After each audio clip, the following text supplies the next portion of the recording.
Hallelujah, praise the Lord. कितना प्यारा, सुंदर, अद्भुत और सामर्थी नाम हम सभी को मिला है, वो है प्रभु यीशु मसीह का नाम। और इसी सामर्थी नाम में आप सभी को सलाम और शालोम। और आइए फिर एक बार टैबरनेकल मिनिस्ट्री इंटरनेशनल जो है आपके लिए बाइबल स्टडी ले आया है, ताकि आप आपके ज़िंदगी को सुधार सकते हो, सही कर सकते हो और एक विजय ज़िंदगी आप जी सकते हो। बस हम यही चाहते हैं कि आपको सारे आपके जवाब मिले, उतना ही नहीं लेकिन आप जिंदगी में विजय जिए, बस हम यही चाहते हैं। और जो बहुतायत की जिंदगी प्रभु यीशु मसीह हमें देता है, उसके वचन के द्वारा हम उसे प्राप्त करें और हम उसमें जिए। तो आइए इस वक्त हम सभी जन मिलकर हम दुआ करेंगे और पवित्र आत्मा का स्वागत करेंगे, क्योंकि वही है जो वचन का खुलासा हम सब के लिए करता है।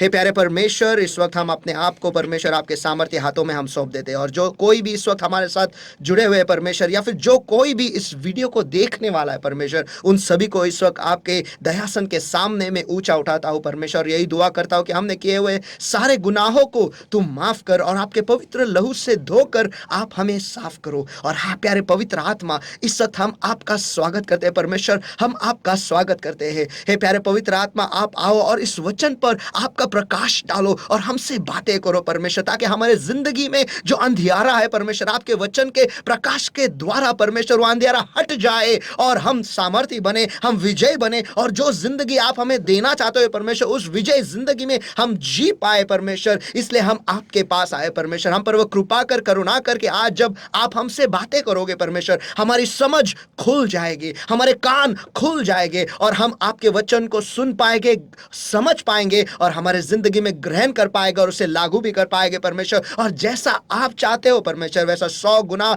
हम फल हमारे जिंदगी के द्वारा ले आ सकते हैं परमेश्वर, ताकि वो आशीष हमको मिले परमेश्वर जो आप हमें देना चाहते हो। हे प्यारे परमेश्वर, फिर एक बार आपके वचन के गहराइयों में आप हमें ले चलो परमेश्वर। हे प्यारे पवित्र आत्मा, आप नियंत्रण ले लो, आप अगुवाई करो और हम आपके पीछे पीछे हो लेंगे परमेश्वर। धन्यवाद आपकी उपस्थिति के लिए, धन्यवाद आपके रेमा वचन के लिए, धन्यवाद वो सारी जिंदगी जो आज आपके वचन के द्वारा बदलने वाले परमेश्वर। धन्यवाद परमेश्वर कि जो हमारे जिंदगी में मरे हुए भाग है परमेश्वर, चाहे वो 4 दिन जैसे लाजर मरा हुआ था वैसा क्यों ना हो, लेकिन परमेश्वर आज तेरे वचन के सामर्थ के द्वारा आप उस विभागों को बुलाओ परमेश्वर, पुकारो और हम जानते हैं वो सारे विभाग जो है वो जिलाए जाएंगे और फिर एक बार हम जिंदगी जी पाएंगे। हे प्यारे पर पवित्र आत्मा, ये वक्त और आपके लोगों को हम आपके सामर्थी हाथों में हम सौंप देते हैं और हम दोनों को भी हम आपके हाथों में हम सौंप देते हैं परमेश्वर। और जो तू चाहता है आज आप के लोगों से आप बातें करो परमेश्वर, और जहां पर आप उन्हें ले जाना चाहते हो परमेश्वर, वहां पे आप उन्हें ले जाओ। धन्यवाद इस वक्त आपके उपस्थिति के लिए, आपके अभिषेक के लिए परमेश्वर, और धन्यवाद परमेश्वर आज जो सारे जवाब आप आपके लोगों को देने वाले हो। प्रभु यीशु मसीह के सामर्थी नाम में हम प्रार्थना करते हैं, मांगते हैं, इसलिए तू सुन। आमीन आमीन। पास्टर, आज आप लोगों के लिए परमेश्वर की ओर से क्या ले आए हो? क्योंकि हर बार आप कुछ ना कुछ नए विषय जो है परमेश्वर आपको देता है और यही दिखाई दे रहा है और यही सुनाई दे रहा है कि इन बाइबल स्टडियों की वजह से लोगों की ज़िंदगी में बहुत सारा फ़र्क आ रहा है। जो सचमुच भूखे हैं, जो सचमुच प्यासे हैं, वो इस बाइबल स्टडी को समझ रहे हैं, उसे बार बार देख रहे हैं, अपने ज़िंदगी में लागू कर रहे हैं और उसका जो फ़ायदा उन्हें हो रहा है वो उसका लाभ उठा रहे, ये मैं कह सकता हूँ। तो आज वचन के क्या कहते हैं वो ट्रेजर से आप क्या लेके आए हो? ओके, बेसिकली मैं जो विषय शुरू करने वाला था, कलीसिया और विश्वासु, वो मैं थोड़ा शायद एक हफ्ते में शुरू करूंगा, अगले हफ्ते में। कलीसिया और मसीह, यस, कलीसिया और विश्वासी यस। लेकिन आज जो विषय मैं लेने वाला हूँ ये बहुत ही परमेश्वर के दिल के करीब है और मैं विश्वास रखता हूँ कि इसके द्वारा हम बहुत कुछ सीख सकते हैं। और आदम और हवा के जिंदगी में जो कुछ भी हुआ उसके पीछे का सारा खुलासा आज होने वाला है। आमीन आमीन। मुझे तो ऐसा लगता है आपका नाम पास्टर रामटेके नहीं होना चाहिए, पास्टर उत्पत्ति होना चाहिए। उत्पत्ति नहीं, 1 2 3। ये परमेश्वर कृपा है कि एक्चुअली मैं एक बात बताना चाहता हूँ। साइकोलॉजी एक ऐसा स्टडी है जहाँ पर हम इंसान के कुछ हरकतों को देखते हुए, उसका अध्ययन करते हुए, हम किसी भी इंसान की फितरत या उसके पीछे की जो होने वाली जो भी घटना है उसका हम विश्लेषण कर सकते हैं। ये साइकोलॉजी हमें सिखाता है, और उससे अगर किसी ने उसका स्टडी अच्छी तरह से किया तो वो इंसानी फितरत को बहुत ही उम्दा तरीके से समझ सकता है। ओके, तो मैं साइकोलॉजी का स्टूडेंट हूँ, मुझे साइकोलॉजी बहुत पसंद है, उसके साथ लिटरेचर भी है और इतिहास भी है और सोशोलॉजी भी है। तो आर्ट्स लेने का मुझे ये बहुत बड़ा फ़ायदा हुआ है, और मुझे लगता है मैं इंजीनियरिंग में भी गया था तो उधर भी मैंने बहुत बड़ा झंडा गाड़ा, 3 साल एक ही क्लास में था तो वो छोड़ दो। लेकिन जब मैं आर्ट्स में आया तो मैं बहुत ही बेहतरीन उम्दा कर सका। मेरी माँ भी आर्ट्स में थी तो शायद उसके ही जीन्स मेरे में आ गए, तो ये फ़ायदा हो गया। लेकिन उसका भी विषय साइकोलॉजी था, स्पेशलाइजेशन, और मेरा भी था। अभी मैं सोच रहा हूँ शायद मैं MA करूँ इन साइकोलॉजी और even PhD in psychology. That's amazing. Anyways, तो जब मैं ये पढ़ता हूँ उत्पत्ति का पहला, दूसरा, तीसरा अध्याय, और जितना मैं उसमें गहरा जाता हूँ उतना मुझे उसमें और सवाल आते हैं कि ऐसा क्यों, ऐसा क्यों, ऐसा क्यों, ऐसा क्यों। तो और उत्पत्ति के पहले अध्याय वचन, पहले अध्याय, दूसरा, तीसरा अध्याय का अध्ययन जब हम करते हैं तो हमें सृष्टि का पूरी जो रचना है उतना ही नहीं, लेकिन पूरा बाइबल हमें समझ में आता है और हमारी जिंदगी।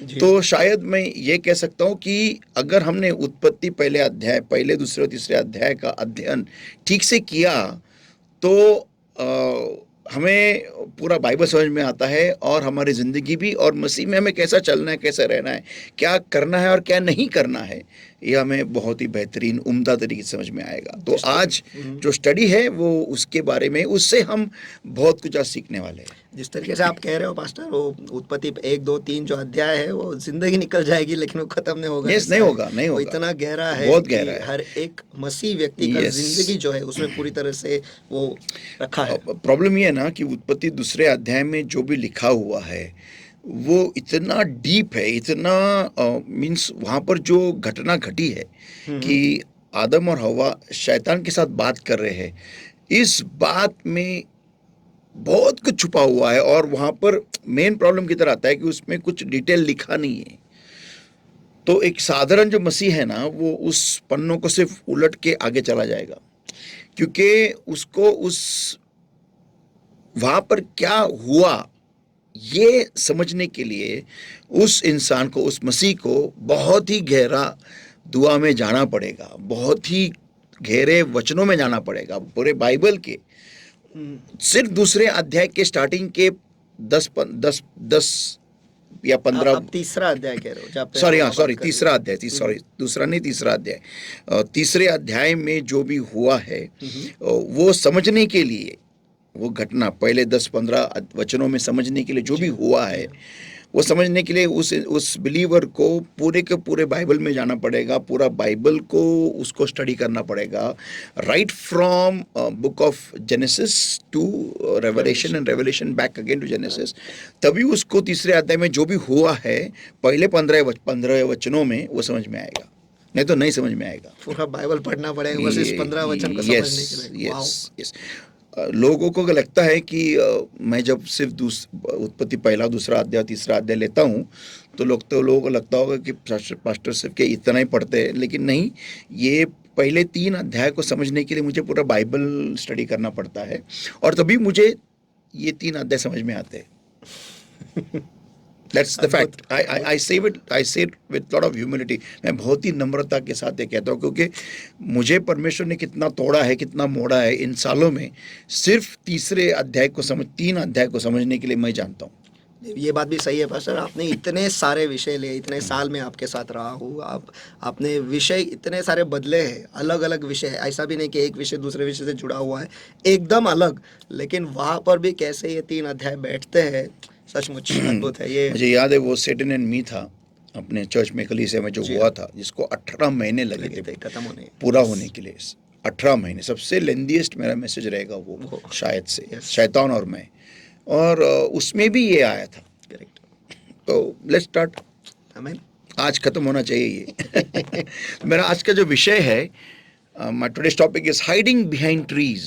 पेड़ों के पीछे छुपा हुआ। Yes, बहुत ही उम्दा विषय है, और इससे हमें आज बहुत कुछ खुलासे होने वाले हैं। आदम और हवा और परमेश्वर के बीच में एग्जैक्टली हुआ क्या। अद्भुत। आज एक बहुत ही क्लियर पिक्चर आएगा अपने सामने, बहुत ही क्लियर। Let's start. उत्पत्ति का 3 अध्याय वचन 1 से वचन 10, Genesis chapter 3 verses 1 to verse 10। और उत्पत्ति का 3 अध्याय वचन 1 से 10 तक। यहोवा परमेश्वर ने जितने जंगली पशु बनाए थे उन सब में सर्प धूर्त था, और उसने स्त्री से कहा, क्या सच है कि परमेश्वर ने कहा तुम इस वाटिका के किसी वृक्ष का फल न खाना? स्त्री ने सर्प से कहा, इस वाटिका के वृक्षों के फल हम खा सकते हैं, पर जो वृक्ष वाटिका के बीच में है उसके फल के विषय में परमेश्वर ने कहा है कि न तो तुम उसको खाना और न ही उसको छूना, नहीं तो मर जाओगे। तब सर्प ने स्त्री से कहा, तुम निश्चय न मरोगे, वरन परमेश्वर आप जानता है कि जिस दिन तुम उसका फल खाओगे उसी दिन तुम्हारी आंखें खुल जाएगी और तुम भले बुरे का ज्ञान पाकर परमेश्वर के तुल्य हो जाओगे।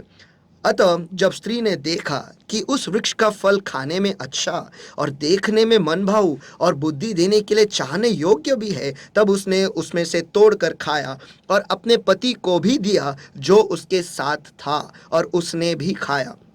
तब उन दोनों की आंखें खुल गई और उनको मालूम हुआ कि वे नंगे हैं, इसलिए उन्होंने अंजीर के पत्ते जोड़ जोड़ कर लंगोट बना लिए। तब यहोवा परमेश्वर जो दिन के ठंडे समय वाटिका में फिरता था उसका शब्द उनको सुनाई दिया। तब आदम और उसकी पत्नी वाटिका के वृक्षों के बीच यहोवा परमेश्वर से छिप गए। तब यहोवा परमेश्वर ने पुकार कर आदम से पूछा, तू कहाँ है? उसने कहा, मैं तेरा शब्द वाटिका में सुनकर डर गया, क्योंकि मैं नंगा था, इसीलिए छिप गया। आमीन, आमीन। वचन 8 फिर से पढ़ो। तब यहोवा परमेश्वर जो दिन के ठंडे समय वाटिका में फिरता था उसका शब्द उनको सुनाई दिया।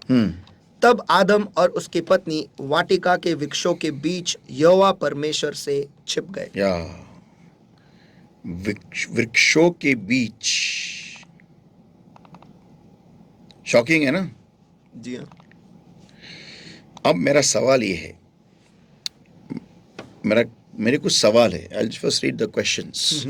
How could Adam get the idea of hiding from God? और आदम को ये आइडिया या फिर ये कल्पना कैसे आई कि वो परमेश्वर से छुपेगा? ये क्वेश्चन मुझे बहुत साल पहले आना चाहिए था, लेकिन ये नहीं आया, क्योंकि शायद आत्मा के उस स्तर में मैं अभी तक पहुंचा नहीं था उन दिनों में। मैंने इसके ऊपर बात बहुत बार की है कि क्या परमेश्वर से कोई छुप सकता है क्या? परमेश्वर के पीछे आके उसको भाव कर सकता था। ये मैंने बहुत बार एक्शन में भी बताया, दिखाया है। लेकिन ये सवाल कि how could Adam get the idea of hiding from God? आदम सोच भी कैसा कर सकता था कि वो खुदा के सामने से वो छुप जाए या खुदा से छुपे? Yes, this is a very big question, and this question answers all questions. और ये एक बहुत ही बड़ा सवाल है, और इस सवाल के जवाब से हमें सारे जवाब मिल जाते हैं। Yes, everything. Was he not aware that God is omnipresent? क्या वो ये नहीं जानता था कि परमेश्वर जो है वो सभी जगह पे एक वक्त में सभी जगह पर वो उपस्थित होता है। Yes, did Adam not know that God is omnipresent? Second question. आदम ये नहीं जानता था कि परमेश्वर जो है एक ही वक्त में सभी जगह पर वो उपस्थित रहता है? ये दूसरा सवाल है। Did Adam not know Psalm 139 verse 7 to verse 10? क्या आदम नहीं जानता था भजन संहिता उसका 139 और वचन 7 से लेकर स्तोत्र 139 139 वचन एक, वो क्या कहते उसको मराठी में? स्तोत्र 139 आणि वचन 7 ते 10 वाचा। भजन संहिता 139 वचन 7 से 10 तक। मैं तेरे आत्मा से भागकर किधर जाऊं? आमीन आमीन। या तेरे सामने से किधर भागूं? यदि मैं आकाश पर चढ़ूं तो तू वहां है, यदि मैं अपना खाट अधलोक में बिछाऊं तो वहां भी तू है, यदि मैं भोर की किरणों पर चढ़कर समुद्र के पार जा बसू तो वहां भी तू अपने हाथ से मेरी अगुवाई करेगा और अपने दाहिने हाथ से मुझे पकड़े रहेगा। आमीन आमीन। क्या आदम ये बात नहीं जानता था क्या? आमीन आमीन। अगला सवाल, why did Adam behave the way he behaved? और आदम जिस तरीके से उसने बर्ताव किया है वैसे उसने क्यों किया? like hiding behind trees from God. कि वो पेड़ों के पीछे जाके छुपना परमेश्वर से, Yeah. ये कृति जो उसने की है, ऐसा क्यों उसने बर्ताव किया? क्यों किया ऐसा उसने? आमीन। And next question was, last question, do we behave like him? और आखिरी सवाल, क्या हम उसकी तरह हम बर्ताव करते हैं? Let's see that. आमीन। Okay. अभी इस बात को हमें समझने के लिए हमें वचन के गहराई में जाना पड़ेगा. Without that we can't understand this. Amen. Okay, अभी आदम परमेश्वर के प्रतिरूप में बनाया गया था, पहला इंसान. Okay, उन सारे इंसानों में से एक जिसको परमेश्वर ने उसके अनुग्रह के द्वारा चुना और उसको अलग किया और उसको एदेन के वाटिका में रखा. और उसको क्या काम दिया था? उस वाटिका की रक्षा करना, उस वाटिका की देखभाल करना, उसको उसके उसमें जो भी है उसको बढ़ाना. सही. अभी हम एदेन के वाटिका में आते हैं. ओके, यहाँ पर आदम काम कर रहा है और उसके दिनचर्या में उसका एक काम ये भी है, उसका दिनचर्या में उसको एक विभाग भी एक फेज, एक ऐसा टाइम उसके दिनचर्या में आता है जहां पर उसको परमेश्वर के साथ वो वक्त बिताता है. जी. अभी हम देखते कि जब आदम का पतन हुआ, दोनों आदम और हव्वा ने दोनों भी उन्होंने अंजीर के पत्तों से अपने लिए कपड़े बनाए और परमेश्वर के उपस्थिति से छुप गए जब परमेश्वर उनको मिलने आया. तो मेरा सवाल यह है कि परमेश्वर से वो क्यों छुप गए? काय कारण होतं की ते देवाच्या उपस्थितीपासून लपले? क्यों छुप गए? क्या उनको ये मालूम नहीं था कि परमेश्वर से हम छुप नहीं सकते? ये बहुत ही सिंपल क्वेश्चन है. क्या आदम तो ये नहीं जानता क्या कि तू परमेश्वर की उपस्थिति से नहीं छुप सकता? फिर तो छुपता क्यों है? क्या हो गया तेरे मन में, ऐसे दिमाग में तेरे क्या आइडिया आ गया कि मैं परमेश्वर से छुपूंगा? क्या तुझे परमेश्वर एक इंसान लगा? कि तुझे ऐसा लगा कि ये मेरा परमेश्वर सिर्फ एक टाइम पे एक ही जगह हो सकता है? क्या तुझे ये लगा कि परमेश्वर जब मैं पाप कर रहा हूं तो मुझे नहीं देख रहा है? क्या तुझे ये लगा कि परमेश्वर मेरे पत्तों के थ्रू एंड थ्रू नहीं देख सकेगा? तुझे ऐसा क्या मालूम नहीं था कि जिसके वजह से तूने ये कृति की कि तू छुपा, पेड़ों के आड़ में छुपा? क्या परमेश्वर तुझे पेड़ों के ऊपर से नहीं देख रहा था क्या? क्या परमेश्वर तेरे इर्द गिर्द उस वक्त नहीं था क्या? तेरे आजू बाजू नहीं था क्या? आमीन, आमीन.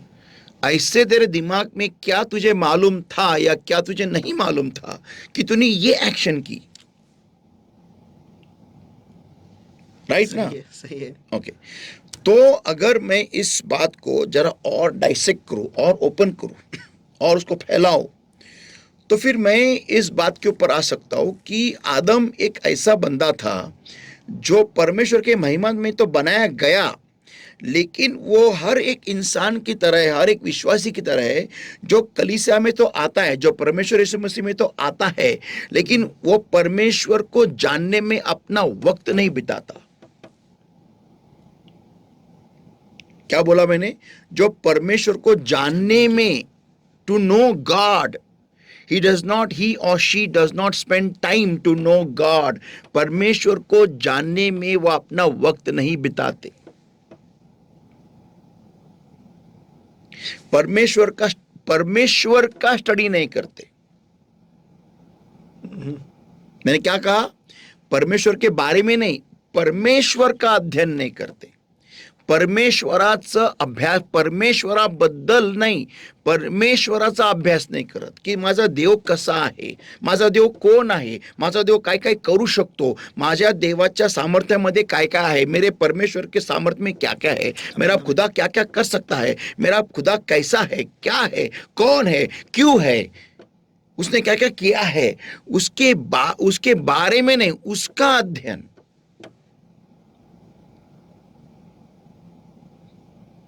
दो अध्ययन होते हैं, एक परमेश्वर के बारे में और एक परमेश्वर का अध्ययन। तो ये परमेश्वर का अध्ययन में कैसे, देखो परमेश्वर के बारे में अध्ययन जो होता है ना, वो मैं यहां से ले सकता हूं, बाइबल में से ले सकता हूं, लेकिन परमेश्वर को जानना, किसी भी व्यक्ति को जानने के लिए हमें उस व्यक्ति के साथ समय बिताना जरूरी होता है। क्वालिटी टाइम, क्वालिटी टाइम, गुणवत्ता का समय, क्वालिटी, जहां पर मैं उस इंसान को, उस व्यक्ति को जानने में, सिर्फ जानने में वक्त बिता रहा हूं। क्यों मुझे वो इंसान, मैं क्यों उस व्यक्ति को जानने में वक्त बिता रहा हूं? क्योंकि मुझे वो व्यक्ति पसंद है। आमीन, आमीन। तो क्या मैं ये कहने को, क्या मैं ये कहने को गलत नहीं होगा कि आदम को परमेश्वर से प्यार ही नहीं था? Adam never loved God. आदम खुदा से प्यार ही नहीं करता था, इसीलिए उसने परमेश्वर के साथ समय नहीं बिताया। परमेश्वर को जानने में उसने समय नहीं, क्योंकि अगर वो परमेश्वर को जानता था ना, तो वो कभी नहीं छुपता। आमीन। चलो, तुमने एक दूसरे से लज्जा आ रही है, तुमको एक दूसरे से शर्म आ रही है, इसलिए तुमने अंजीर के पेड़ के तूने वस्त्र बना दिए, जो डन है, एक्सेप्टेड है। लेकिन जब परमेश्वर की जब बानी आई, जब परमेश्वर खुद उस वाटिका में चलते हुए आया, उस जगह पे आया, उस मिलाप के जगह पे आया, तो आदम छुपता ही नहीं था। सही। आदम उल्टा हवा को लेके पहले ही वहां खड़ा रहता, पर क्योंकि परमेश्वर का आने का टाइम हो गया है। तो फिर मैं इसका लिंक, अभी मैं देखो मैं कहाँ लेके जाता हूँ, मैं इसका लिंक लेके जाता हूँ उस बेतसैदा नामक उस कुंड में, जहाँ पर वो आदमी वहां पर 38 साल से बीमार पड़ा हुआ है और उस पानी के हिलाए जाने के लिए रुका हुआ है। बराबर है ना? वो स्वर्गदूत सही टाइम पे आता था, इस आदमी को मालूम था, फिर तू वहां तक गया क्यों नहीं? तेरी नाकामी लेकर, तुझ्या जीवनातली समस्या घेऊन तू तिथं फरफडत का होईना, का नहीं गेला बरं? तेरी नाकामी लेकर तू वहां पर घसीटते हुए न, कुछ भी हो जाए, लेकिन तू वहां तक पहुंचा। अगर वो 12 साल से रक्त बहने वाली, लहू बहने वाली औरत अगर वो घसीटते हुए जा सकती है, तो तू नहीं जा सकता? इतना सही अंतर कवर नहीं कर सकता तू? तो तू आदम, तू तेरी नग्नता को लेकर, तेरी बीवी को लेकर तू वहां पर नहीं जा सकता था उस मीटिंग पॉइंट तक, जहां पर परमेश्वर की बानी आती है या परमेश्वर तुझे मिलने आता है? तू वहां तो तेरी कमजोरी लेके वहां नहीं जा सकता था। वो इंसान क्यों नहीं जा सकता था? क्योंकि वो इंसान खुद को लाचार समझ रहा था, उसके माइंड में भी, उसके मन में भी। और इसलिए जब प्रभु यीशु मसीह ने उसको मिलाप किया, उसको मिला और बोला कि तू चंगा होना चाहता है, तो उसका जवाब था, मुझे पानी में डालने के लिए कोई नहीं है। तो मेरा आज पॉइंट ये है, संतो सुनो ध्यान से, मेरा आज पॉइंट क्या है कि लाचारी लेकर वो आदमी भी पड़ा हुआ था और आदम भी छिप गया, लेकिन लाचारी लेकर वो औरत बाहर आई। बल्कि मूसा का नियम था कि रक्त बहने की परिस्थिति में कोई भी लोगों में बाहर नहीं आएगा।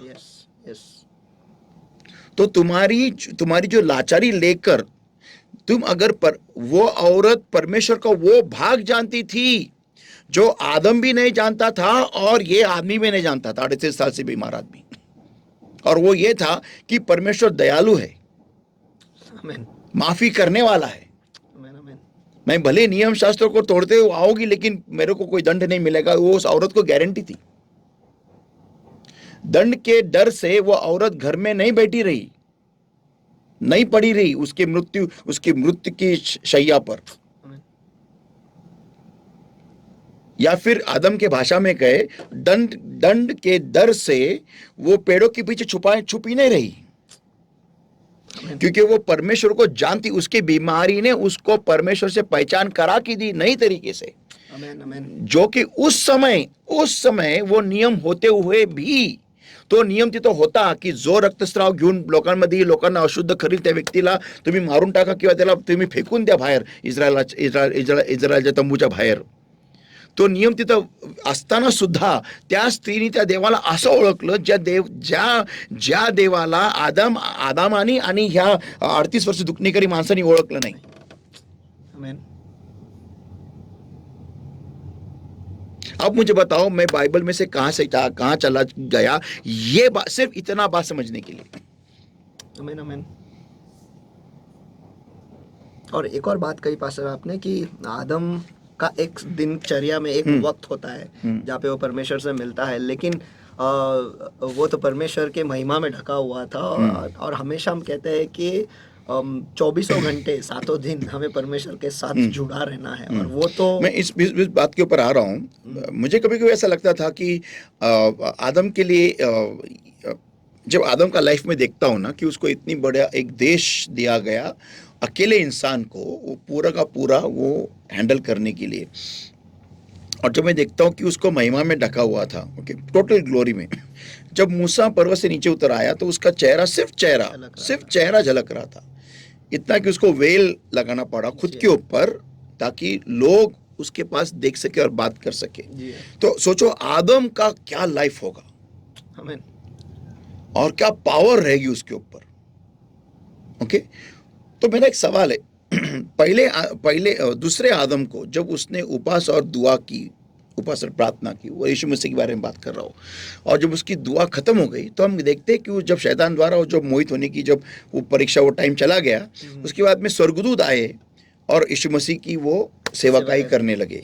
तो क्या आदम के पास वो पावर नहीं थी? डेफिनेटली था. स्वर्गदूतों को बुलाना और स्वर्गदूत से मदद लेना या फिर कुछ भी करना.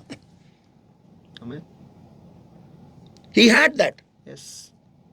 हम इसके बारे में सोचते नहीं है, लेकिन हमें यीशु मसीह के साथ उसकी तुलना करनी है, क्योंकि Adam is the first Adam and Jesus is the second Adam. क्योंकि आदम जो है वो पहला आदम है, और ये उत्पत्ति का आदम जो आदम है वो पहला आदम है, और यीशु मसीह दूसरा आदम है.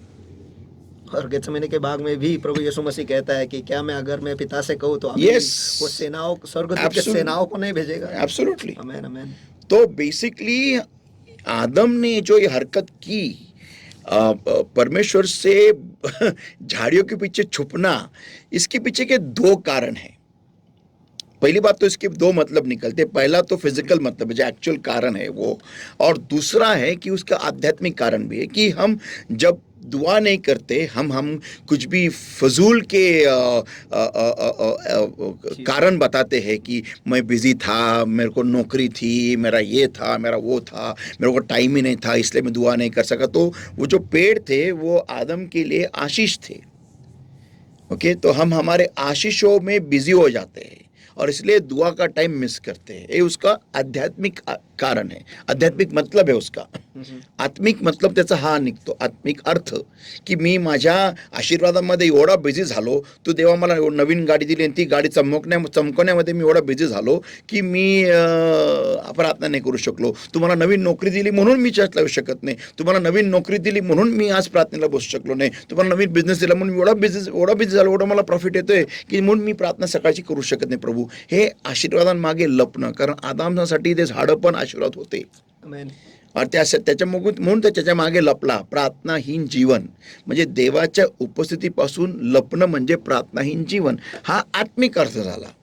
पर आज हम देखने वाले उसका फिजिकल उसका शारीरिक कारण, कि वो एग्जैक्टली उसने ऐसा किया क्यों. ओके, वो देखने वाले. उसके पीछे के कैलकुलेशंस क्या है, साइकोलॉजिकल इम्पैक्ट, क्या घटनाएं घटी है आदम को ये सोचने के लिए कि मैं छुप सकता हूं. हाँ, ऐसा बहुत कुछ हुआ है. उस एक्शन के पीछे बहुत कुछ हुआ है संतो, कि जिसके वजह से आदम छुपा.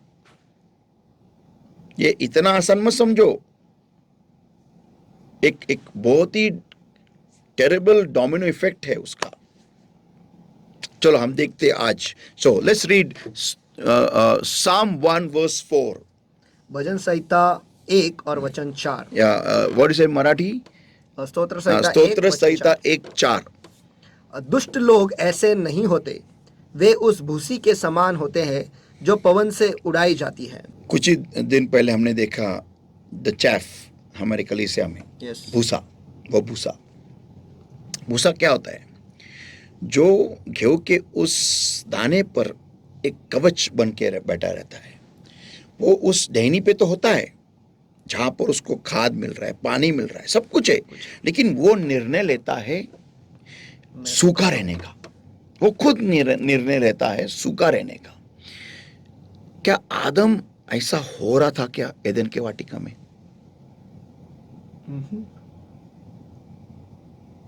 क्या आदम ऐसा हो रहा था क्या एदन के वाटिका में? क्यों? क्योंकि आगे लिखा है which the wind ड्राइवेथ away.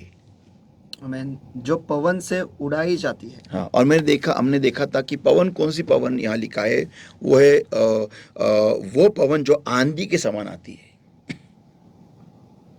Wind is the actually the storm wind, आंधी। और हम देखते कि आदम और हवा उस आंधी के द्वारा ही एदन के वाटिका के बाहर उड़ाए गए। आमीन आमीन। और वो आंधी थी उनकी परीक्षा, उनकी वो मोह में गिरते हैं क्या, वो आमीन। शैतान के द्वारा, जो खुद यीशु मसीह की भी हुई थी। यानी पहले आदम के साथ भी हुआ और दूसरे आदम के साथ वही हुआ है। यस। आमीन आमीन। और सबसे पहला मोह जो यीशु मसीह के सामने प्रस्तुत किया गया था वो खाने का ही था। आमीन। सही है। और इनके सामने भी खाने का ही मोह प्रस्तुत किया गया, उसमें ही खत्म। या पहले ही इसमें उनका विकेट डाउन हो गया। इसका मतलब और दो हो सकते थे और यस।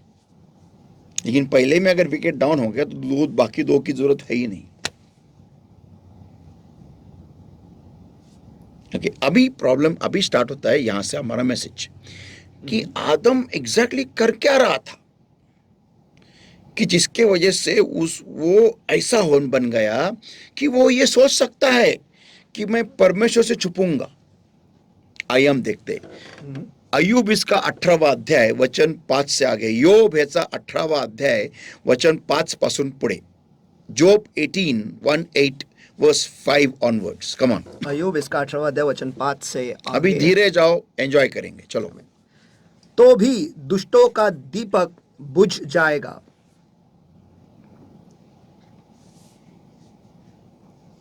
कुछ याद आ रहा है?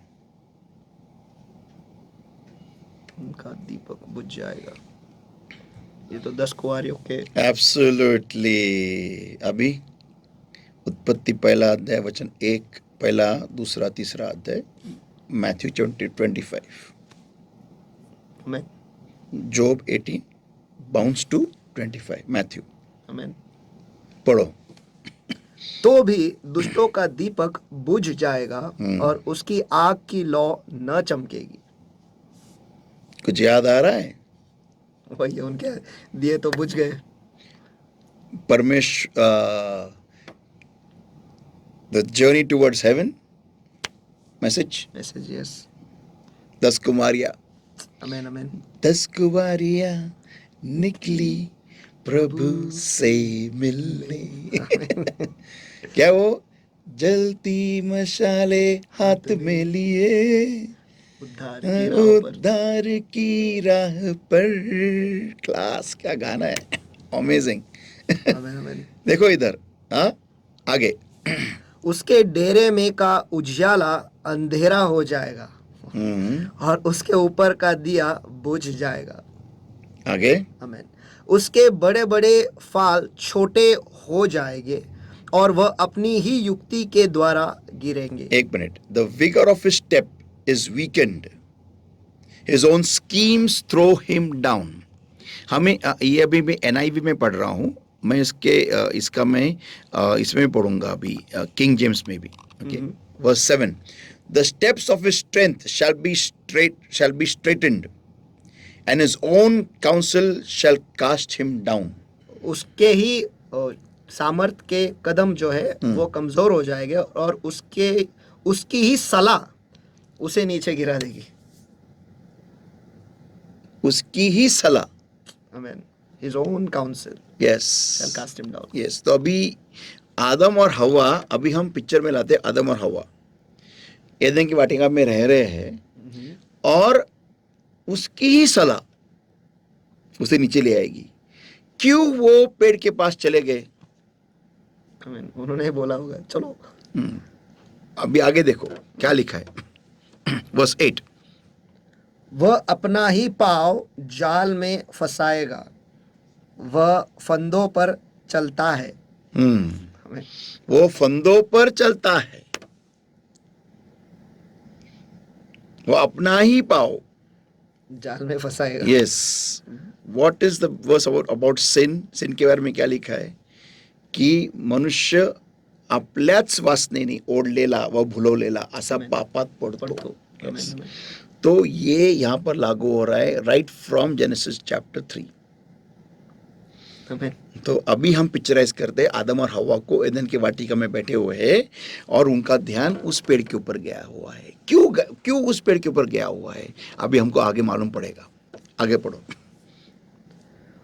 उसकी एड़ी फंदे में फंस जाएगी और वह जाल में पकड़ा जाएगा। आगे। फंदे की रस्सियां उसके लिए भूमि में और जाल रास्ते में छिपा दिया गया है। चारों ओर से डरावनी वस्तुएं उसे डराएगी और उसके पीछे पकड़कर उसको भगाएगी। उसका बल दुख से घट जाएगा और विपत्ति उसके पास ही तैयार रहेगी। वह उसके अंग को खा जाएगी, वरन मृत्यु का पहलौटा उसके अंगों को खा लेगा। क्या पढ़ा आपने अभी? वह उसके अंग को खा जाएगी, वरन मृत्यु का पहलौटा उसके अंगों को खा लेगा। वापस पढ़ो, कुछ ट्यूबलाइट ऑन हो रहा है। वह उसके अंग को खा जाएगी, वरन मृत्यु का पहलौटा उसके अंगों को खा लेगा।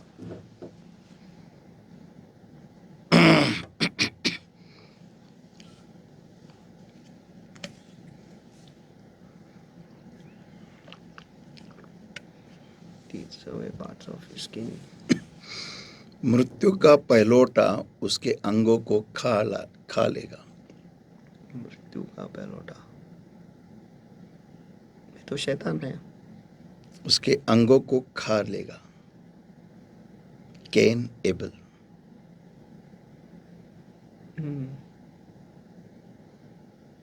शैतान ने उसके दोनों भी अंगों को खा डाला।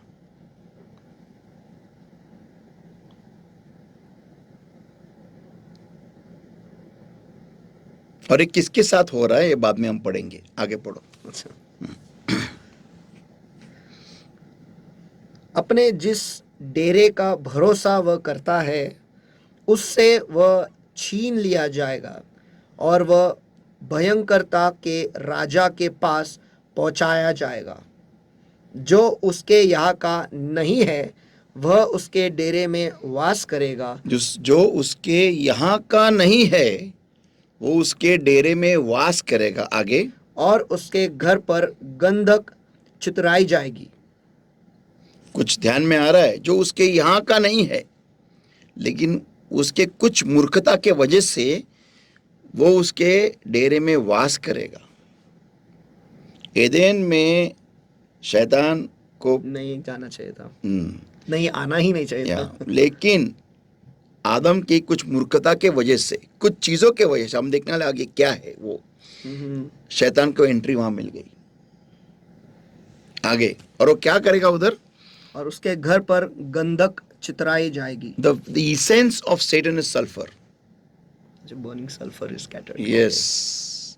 Essence of Satan, शैतान का सुगंध ही सल्फर है। शैतान का डियो है वो। अगर तुम्हें कभी भी सड़े हुए अंडों की बदबू तुम्हारे इर्द गिर्द आती है ना, समझने का कि शैतान वहां पर आ गया है। I know it very well.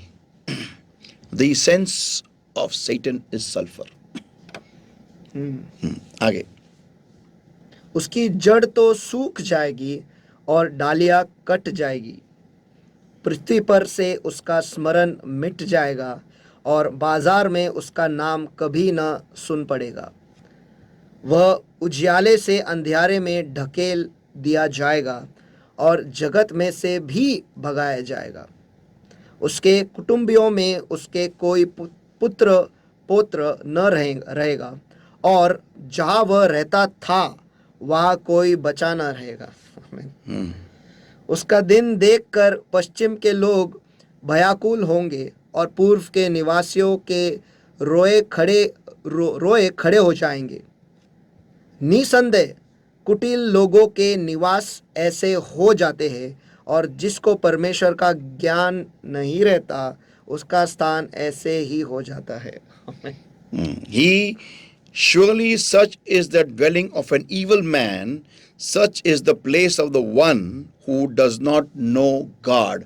आदम और हवा, स्पेशली आदम भाई साहब, परमेश्वर के महिमा में ढके हुए होते बावजूद भी परमेश्वर को पहचानने में भूल गया।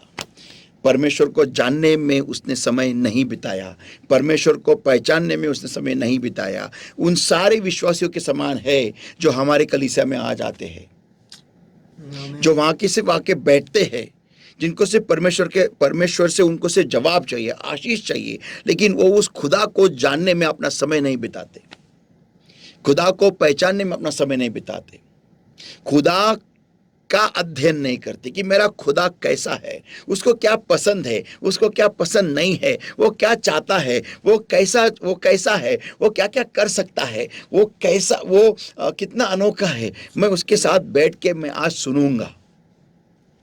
ये बात बहुत सारे विश्वासी लोग नहीं करते आज की तारीख में।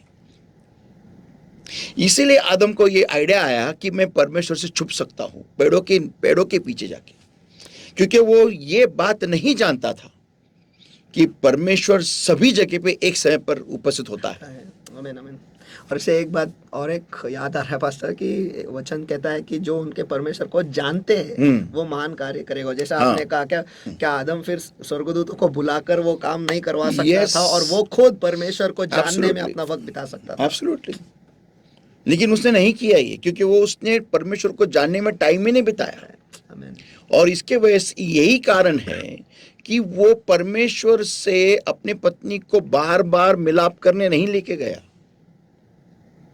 क्योंकि जो कुछ भी चीज अनोखा होगा वो पति अपने पत्नी को लेके जाके दिखाएगा ही बार बार, क्योंकि वो चीज पति के लिए पहला अनोखा होना जरूरी है की बघ ह्या वचनात बघ काय दिलेले, अरे हे बस तू बस, अगर बस बाजूला। इसलिए बाइबल कहता है कि पतियों ने अपने बीवियों को वचन से सिखाना है। क्या बोला है बाइबल में? पतियों ने अपनी बीवियों को वचन से सिखाना है, पतियों ने सिखाना है, पतियों ने सिखाना है। कब वो सिखाएंगे? जब ये बाइबल वो पढ़ेंगे ना, उनको जब पढ़ते पढ़ते अरे यार क्या लिखा है, अगर आइक ना बग ना बग, अगर अरे सुनो, अरे यार क्या लिखा है इधर देख। जब उसको वो अनोखा लगता है आदम को, घर के आदम को, लेकिन अगर घर का आदम बाइबल ही नहीं पढ़ेगा, घर का आदम को अगर ये परमेश्वर अनोखा लगेगा ही नहीं, उसमें अगर उसको जानने को, उसको परमेश्वर को जानने को अगर वो वक्त बिताएगा ही नहीं, तो नेचुरल है तो उसकी बीवी उसको कहीं और लेके जाएगी, कोई और चीज जानने के लिए, दुनियाई चीजें जानने के लिए। और वही तो हो गया, आदम की बीवी जो है उसको लेके गई, चलो अगर तू मुझे कुछ दिखा नहीं सकता अनोखा तेरे परमेश्वर के बारे में, तो मैं तुझे बहुत कुछ अनोखा दिखा सकती हूं मेरे परमेश्वर के बारे में, और लेके गई। तो जब आदम के पास किसी में इस वचन में अगर वो परमेश्वर को जानेगा, परमेश्वर के साथ बैठेगा, जब आदम यहां से अध्ययन करेगा कि यार क्या लिखा है इधर, यार परमेश्वर धन्यवाद तूने आज मेरे से बात किया, प्रभु धन्यवाद, प्रभु धन्यवाद, thank you Jesus, thank you Jesus. अगं ऐक, अगं अले सुन, आजी वो क्या उसका क्या हिंदी में क्या मुझे नहीं जी, मालूम। सुनते हो ये सुनते हो बैठो सुनो क्या लिखा है इधर, देख देख, अरे बच्चों लोग आ जाओ, चलो चलो चलो चलो, क्या लिखा है वचन में, क्या है परमेश्वर अपने ऐसा है वैसा है। जो पुरुष है ना घर का, उसका काम है ये, आमीन, उसकी हवा को परमेश्वर के साथ में बिठाना और वचन सीखना। आमीन, ये आदम उस घर के पुरुष का काम होता है। ओके, तो ये आदम के मन में ये आइडिया आना कि मैं पेड़ों के पीछे छुपता हूँ, अरे तो किसके साथ क्या उसको कहते हैं हिंदी में, लपा-छुपी, लपा छुपी या लपा-छुपी या कहते हैं। किसके साथ खेल रहा है, आमीन, खेल रहा है तू। तो क्या तेरी बुद्धि कम है, इधर मजला खाली है तेरा, क्या कर रहा है, means what are you doing, आमीन, you are hiding from the creator who is present everywhere at the same time, who is omnipresent, who is omniscient, who is omnipotent, who is all powerful, yes, all knowing, all and seeing, all seeing and all knowing and all Present everywhere. present everywhere. जो सब कुछ जानता है, जो सर्व सामर्थी है Yeah. और जो सब कुछ देखता है और सभी जगह पर एक वक्त ही वो उपस्थित भी होता है, उससे तू खेल रहा तू है। लुगा छुपी खेल रहा है तू, सही है। Are you serious? आमीन, आमीन, तो बेसिकली आदम परमेश्वर को जानता ही नहीं था, या फिर सिर्फ सुना होगा उसने परमेश्वर के बारे में कि परमेश्वर ऐसा है, लेकिन वो यहाँ से यहाँ रजिस्टर नहीं हुआ। जैसा हमारा, मैं थोड़ी देर में बताने वाला हूँ क्या एग्जैक्टली में किसके बारे में बात कर रहा हूँ। आगे हम पढ़ेंगे नीति वचन 2 अध्याय वचन 1 से 7, प्रोवर्ब्स चैप्टर 2 वर्सेस 1 to 7। नीति सूत्र है तो 2 अध्याय वचन 1 से 7 पढ़िए। और नीति वचन इसका 2 अध्याय वचन 1 से 7 में पढ़ता हूँ। हे मेरे पुत्र, यदि तू मेरे वचन ग्रहण करे और मेरी आज्ञाओं को अपने हृदय में रख छोड़े और बुद्धि की बात ध्यान से सुने और समझ की बात मन लगाकर सोचे, यदि तू प्रवीणता और समझ के लिए अति यत्न से पुकारे और उसको चांदी के समान ढूंढे और गुप्त धन के समान उसकी खोज में लगा रहे, तो तू यहोवा के भय को समझेगा और परमेश्वर का ज्ञान तुझे प्राप्त होगा। आमीन, आमीन। तो आदम ये ऊपर के जो 4 चीजें है ना, 3 चीजें वो नहीं कर रहा था। क्या नहीं कर रहा था, पढ़िए वापस एक बार। और बुद्धि की बात ध्यान से सुने। हाँ, तो आदम ये नहीं कर रहा था, परमेश्वर के पास जाके बुद्धि नहीं प्राप्त कर रहा था। वो उसको जो महिमा मिली थी ना, उसी स्तर में वो अटक गया। उससे पहले एक और पास्टर हाँ। और मेरी आज्ञा को अपने हृदय में हाँ। रख छोड़े, लेकिन अंग्रेजी में अलग है कि मेरी आज्ञा को तेरे अंदर छुपा के रखे। या Yes, that's right. If thou wilt receive my words and hide my commandments with thee. तो ये 4 चीजें हैं जो आदम नहीं कर रहा था। वो क्या, पहला ये था, if thou will receive my words and hide my commandments with thee. Hindi इससे यहाँ पे है कि अगर तू मेरे शब्दों को प्राप्त करेगा हाँ। और मेरे आज्ञाओं को तुझ में छुपाए रखेगा। या तो पहली बात तो तुझे ये करना है, शब्दों को प्राप्त करना है, शब्दों को प्राप्त करना है। रिसीव माई वर्ड्स, जो मेरे मुंह से निकल रही है, तुझे उसको रिसीव करना है। इसके लिए तुझे मेरे सामने बैठना होगा। दिन में एक बार होते नहीं। आदम का मुझे ऐसा कभी कभी लगता है कि आदम को इतना बड़ा काम दिया था, तो वो कैसा टाइम निकालेगा परमेश्वर के लिए। तो मुश्किल से 1 घंटा या 2-3 घंटा शाम को निकालता था, ऐसा मुझे लगता था। लेकिन जब मैं आज मेरी लाइफ को देखता हूँ, जब मैं बाइक ड्राइव कर रहा हूँ, मैं कार ड्राइव कर रहा हूँ, या फिर मैं कुछ भी काम कर रहा हूँ, तो जब मुझे मेरा ध्यान 100% काम में देना है तो मैं देता हूँ। लेकिन जब मेरे को सिर्फ ब्राउजिंग करना है, कुछ देखता हूँ, तो मैं टंग्स में मैं दुआ कर सकता हूँ। तो क्या मेरा एक सवाल ये है कि आदम को अन्य भाषा में दुआ नहीं करने को आ रही थी क्या? 100% he was filled with the Holi spirit. वो अन्य भाषा में दुआ बहुत ज्यादा, अपने से कहीं ज्यादा कर रहा था। इनफैक्ट वो अन्य भाषा में ही बात कर रहा था परमेश्वर के साथ में। वो मैं कह सकता हूँ कि दुनिया की पहली भाषा है जो धरती पे दी गई थी इंसान को, और वो भी उस आदम को जो एदन के वाटिका में था। मैं बाहर के आदमों के बारे में नहीं जानता, वो क्या भाषा में बात करते होंगे, ऊ हा ई हा हा जो भी होगा वो, लेकिन अंदर वो 100% अन्य भाषा में बात कर रहा था, मैं गारंटी दे सकता हूँ, क्योंकि वो पवित्र आत्मा से भरा हुआ था, जैसा कि दूसरा आदम था, यीशु मसीह। यीशु मसीह के बारे में बात कहता हूँ, जब वो 12 साल का था तो वो बाइबल कहता है कि वो अपने पिता, अपने जो धरती का अर्थली फादर था, जो धरती का पिता था, और जो उसकी माँ थी, उनसे वो खो गया था, और 3 दिन वो नॉन स्टॉप मंदिर में बैठते हुए जो ज्ञानी लोग थे उनके साथ में वार्तालाप कर रहा था, वचन के बारे में, उस खुद के बारे में बात कर रहा था। सही। ओके, तो ये दूसरा आदम की फितरत है, ये जो बचपन से, बच्चे से बड़ा हो गया है, जिसने उल्टियां की है जब बच्चा था, जो गिरा है चलते चलते, जो रोया है भूख के कारण, जिसको दर्द है, जो उसने आग को झेला है, जो बाहर आते ही रोया है चीख के, ये आदम को वो नहीं था। ये मैं कह सकता हूं, ये पहले आदम को ये सौभाग्य नहीं मिला रेंगने का, धरती पे, धरती के पत्थरों से, कणों से अपना घुटना छिलना, ये उसके जिंदगी में सौभाग्य नहीं मिला उसको।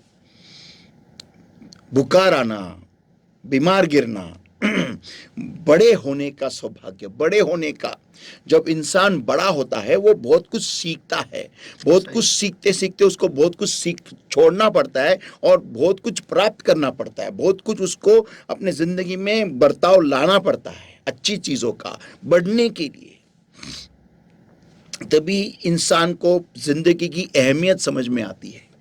मी काहीतरी बोलले, फार इम्पॉर्टंट बोललेलं आहे, तेव्हाच माणसाला जीवनाचं महत्त्व कळतं की त्याला वाढण्यासाठी, मोठं होण्यासाठी काय काय सोडावं लागलं आणि काय काय धरावं लागलं, काय काय अंगीकारावं लागलं, काय काय बदलाव त्या जीवनामध्ये आणावे लागले, तेव्हाच माणसाला जीवनाचं महत्त्व कळतं, तेव्हाच कळतं। जोपर्यंत त्याला वेदनेतून देव घेऊन जात नाही, त्याला वेदना भोगाव्या लागत नाही मोठं होण्यासाठी। तो बेसिकली प्रॉब्लम यह है कि जो ये पहला आदम था ना, उसको ऐसा परमेश्वर ने ऐसा उठा के रख दिया। जब भी कभी हम किसी भी चीज के पास ऐसे रखे जाते हो ना, इससे डर लगना चाहिए।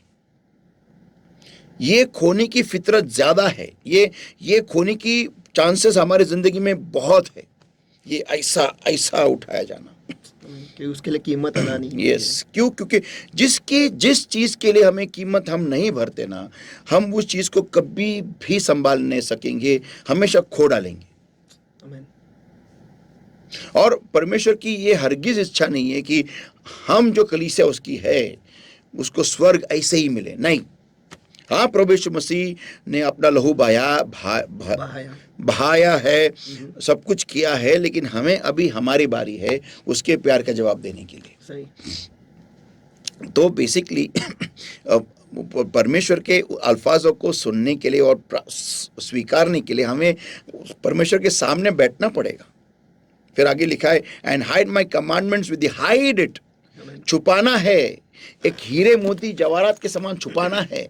जब कभी कोई भी इंसान एक बहुत ही बड़ा डायमंड नेकलेस पहनता है तो बाजार में घूमता नहीं है वो ऐसा पहन के, और अगर घूमेगा भी तो वो उसको छुपाएगा, क्यों? वो जानता है चुराने वाले बहुत है। जिंदगी के इस सफर में जो भूचाल हम फेस करते हैं, जो भूचालों का सामना हम करते हैं, जो भी जिंदगी के जो भी अटैक्स, हमले हमारे पे होते हैं, उसमें परमेश्वर के जो भी आज्ञाएं है, अभी मैं बहुत ही महत्वपूर्ण अल्फाज कहने वाला हूँ, ध्यान से सुनिएगा। ये जो अल्फाज है, परमेश्वर के अल्फाज है, ये कहीं हम उन्हें खो ना डाले जिंदगी के परेशानियों के वजह से, इसलिए हमें उसको छुपाना बहुत जरुरी है। आमेन, आमेन।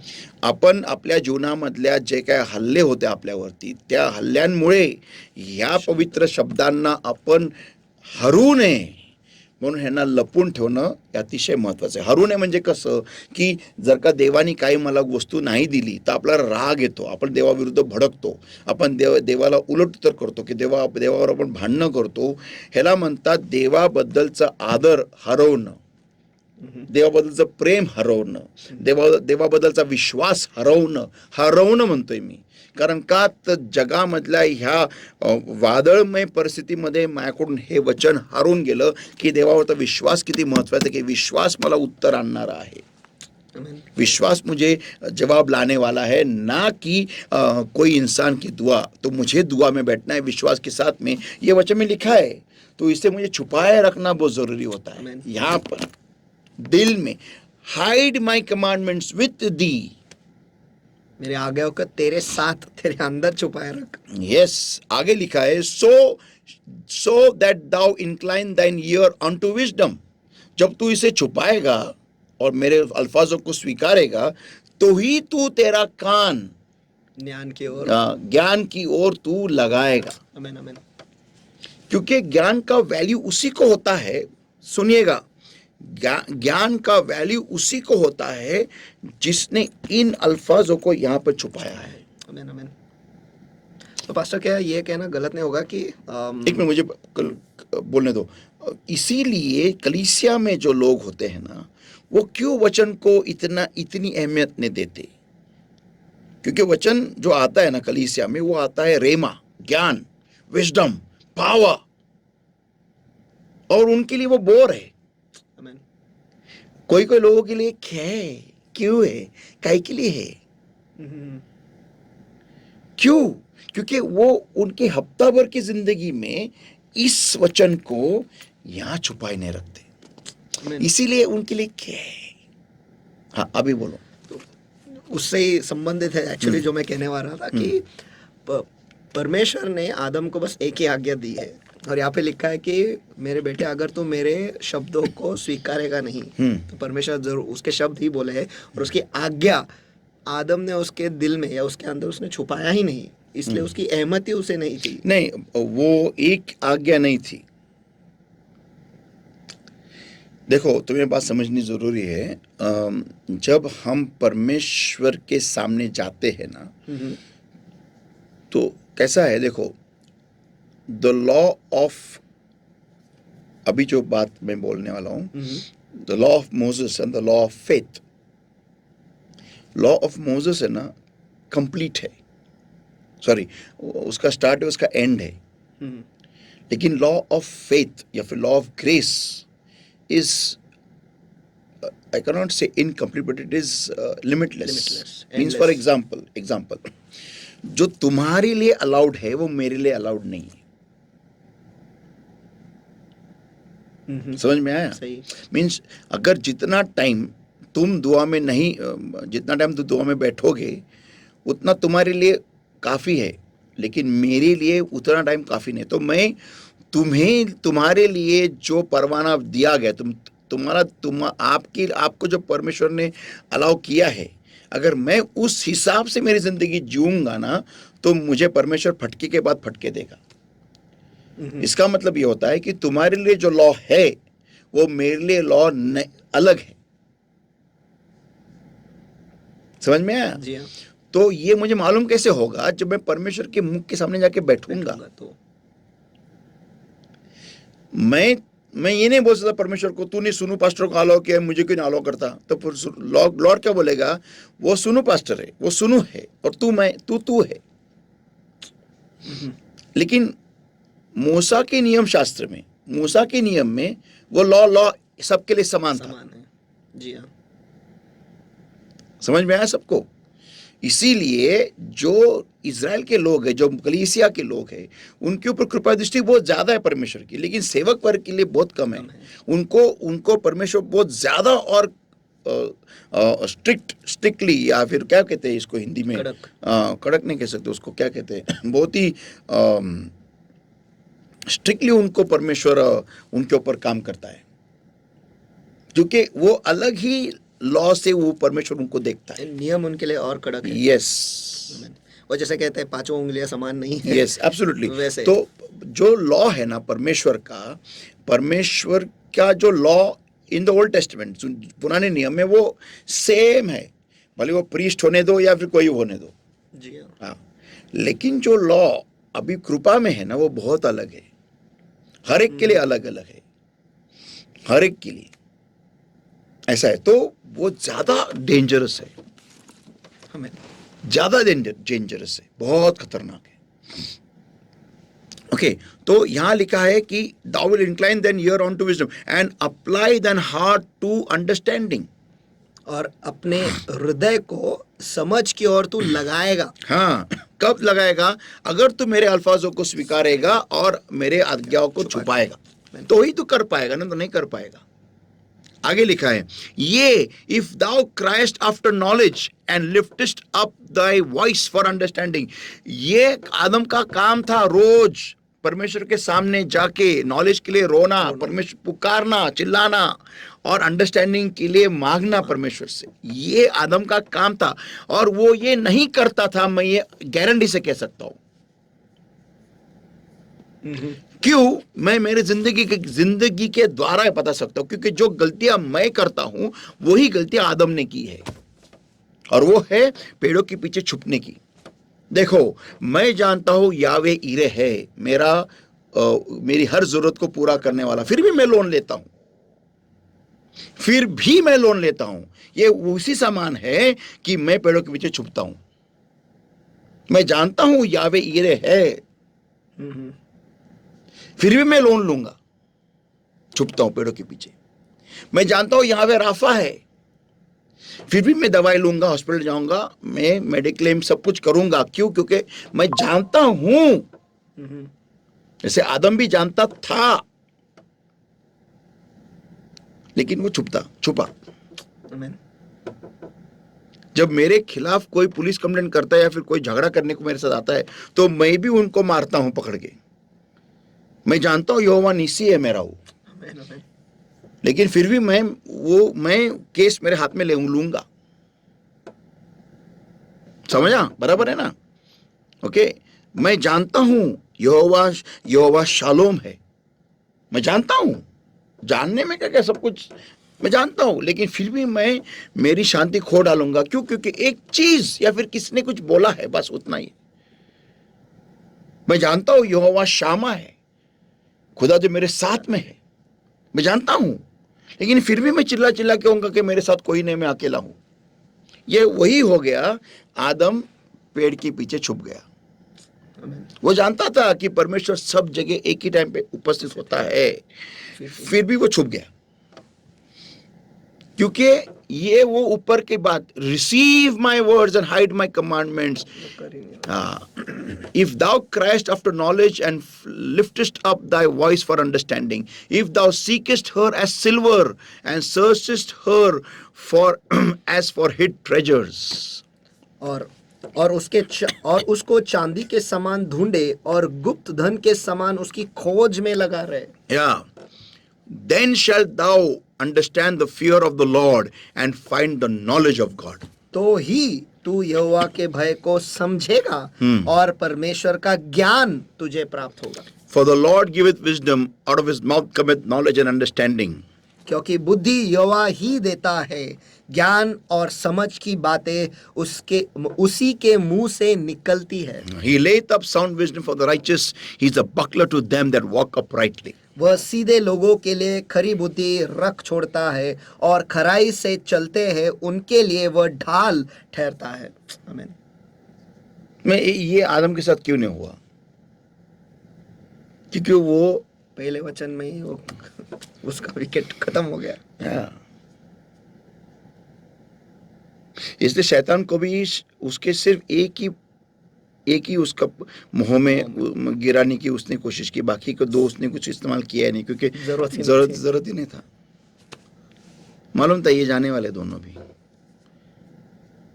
क्योंकि आदम इसमें नहीं लेके गया खुद को, इसमें लेके जाता तो बीवी को वहां लेके आता, बीवी को वहां लेके आता तो बीवी उसको वहां नहीं लेके जाती। शैतान की सबसे पहली जीत तो यही थी कि वो एदन के वाटिका में घुसा। यस। और जैसा वचन कहता है कि शैतान को जगह ही मत दो। ये एक्चुअली शैतान की सेकंड जीत थी। उसकी पहली जीत ये थी जब परमेश्वर ने बोला कि अच्छा नहीं है कि आदम अकेला हो। क्योंकि आदम खुद को अकेला महसूस करा रहा था। इसमें परमेश्वर का बहुत बड़ा अपमान है। एक विश्वासी कभी भी अकेला नहीं हो सकता, लेकिन फिर भी अगर वो दिखाता है परमेश्वर को कि मैं अकेला हूँ, मेरे को यहाँ कोई नहीं है बाग में, मैं क्या करूँ इन पेड़ों के साथ में, मेरे को क्या है, मेरी जिंदगी बर्बाद हो गई है, मेरे को कोई कुछ नहीं है, मेरे को कोई, मेरे एक सवाल है कि जब परमेश्वर तेरे साथ में है तो तू अकेला कैसे महसूस कर सकता है खुद को? You are walking in glory bro, you are walking in glory, come on, how can you feel your alone? भाई तू महिमा में चल रहा है, महिमा में कैसे क्या तू ये सोच सकता है तू अकेला है? लेकिन इसका आंसर है, देखो, जब यीशु मसीह 40 दिन 40 रात दुआ में था, तब उसको भूख नहीं लगी थी, उसको भूख का ध्यान भी नहीं था। लेकिन जिस दुआ खत्म हो गई, वो उस इंसानी फितरत में आ गया। उसी समय उसी तरीके से मूसा जब 40 दिन 40 रात पर्वत पे था, तो उसको कुछ इल्म नहीं था। जब नीचे आया तब हम देखते हैं मूसा ने शादी की। इंसानी फितरत, इंसानी नेचर तभी होता है जब हम महिमा से नीचे उतर आते हैं। इसका मतलब अभी तुम लगाओ 2 + 2 = 5, अभी लगाओ। इसका मतलब आदम तो कहाँ पे नीचे उतर आया था? यस, आदम को महिमा में बनाया गया था, लेकिन वो महिमा में टिक नहीं पाया। फिर ग्लोरी टू ग्लोरी, महिमा से महिमा ने गया नहीं, वो नीचे उतर आया। जब वो इस लेवल में आया, इंसानी इसमें आया, तब वो बिहेवियर करना, मैं अकेला हूँ। महिमा से महिमा में नहीं, लेकिन महिमा से महिमा में ऐसे आ रहा था। ऐसा नीचे आ रहा था। यस, रिवर्स में आ रहा था। आमीन। और इसलिए हम देखते हैं कि वहां पर आके उसको सब इंसानी चीजें फील होने लगी, जो हर इंसान को, जो बाहर के इंसान को फील होती है। देखो, दूसरे इंसानों को, दूसरे आदमों को जो एदन के वाटिका के बाहर थे, उनको परमेश्वर ने पहले ही हवा दे के रखी, पहले ही दे के रखा। लेकिन इस भाई साहब को एदन में से मिली, ओके, एदन में से मिली, और वो मिली जो उसने कुछ समय परमेश्वर के साथ उसने बिताने चाहिए थे। उसके प्रतिरूप में और खुद को बेहतरीन करना, यहां से महिमा से लेके इस महिमा में जाना, ये आदम का काम था। लेकिन आदम ऐसे नहीं गया, ऐसा जैसा आपने पहले बोला, ये से ऐसा आया, तो उस लेवल में से उसको मिली। तो प्रॉब्लम यही होता है कि जब विश्वासी, जब मसीह में जो व्यक्ति आता है, अगर खुद को परमेश्वर में, इस वचन को समझने में अगर टाइम नहीं बिताएगा, उस परमेश्वर को समझने में, परमेश्वर को जानने में अगर टाइम नहीं बिताएगा ना, तो फिर वो सारी हरकतें करेगा जो शैतान चाहता है उससे। यहाँ पर ऐसा कह सकते हैं, यहोवा मेरा चरवाहा है, मुझे कोई गति ना होगी। यहाँ पर ऐसा है कि आदम बता रहा है कि यहोवा मेरा चरवाहा नहीं है, मुझे अकेला महसूस हो रहा है, कमी महसूस हो रही है, मुझे हर गति महसूस हो रही है। अभी हम पढ़ेंगे यूहन्ना इसका 10वां अध्याय वचन 1 से 5, यूहन्ना इसका 10वां अध्याय वचन 1 से 5, जॉन 10 verses 1 to verse 5, पढ़िए।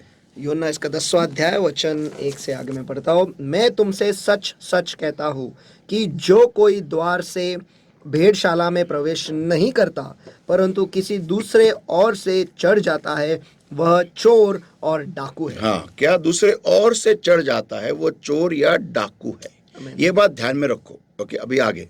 परंतु जो द्वार से भीतर प्रवेश करता है, वह भेड़ों का चरवाहा है। आमीन, आगे। आमीन।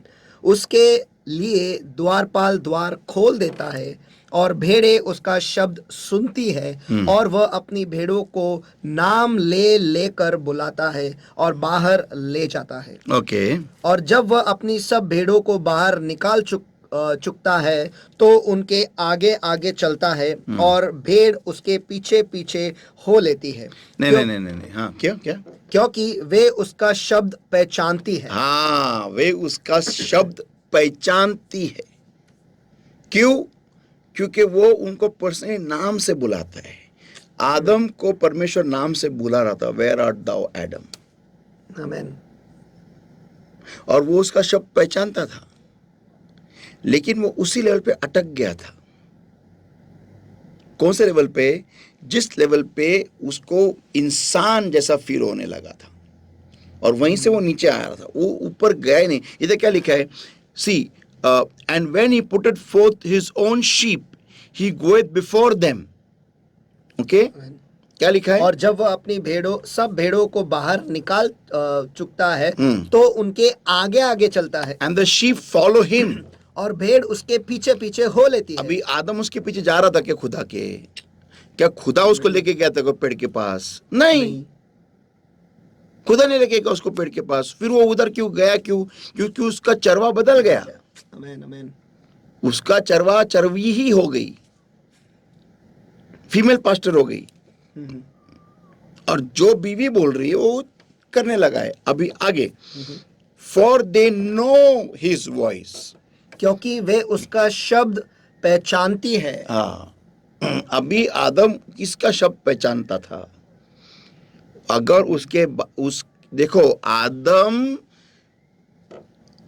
आदम ने उस चरवा, खुदा नामक चरवा का सिर्फ शब्द सुना था, लेकिन उसके गहराइयों में वो उस शब्द को पहचानता ही नहीं था. मी मराठीत सांगतो, आदमाने फक्त त्या देव नावाच्या मेंढपाळाचा फक्त शब्द ऐकला होता, त्याने तो शब्द ओळखला नव्हता. आणि तो शब्द काय होता? ह्या झाडाचं फळ खायचं नाही. तो शब्द ऐकणं आणि तो शब्द ओळखणं या जानणं, ह्यामध्ये फार मोठा फरक है. अभी ध्यान से सुनो, शब्द सुनना और शब्द को जानना, इसमें जमीन आसमान का फर्क है. स्वर्ग और नरक का फर्क है. शब्द सिर्फ सुनना और शब्द पहचानना. कैसे फर्क है बताता हूं आपको मैं. देखो, आदम ने सिर्फ सुना था कि उस पेड़ से खाने का नहीं, लेकिन क्यों नहीं खाने का, ये सुनने के लिए वो दूसरे पास्टर के पास चला गया, शैतान.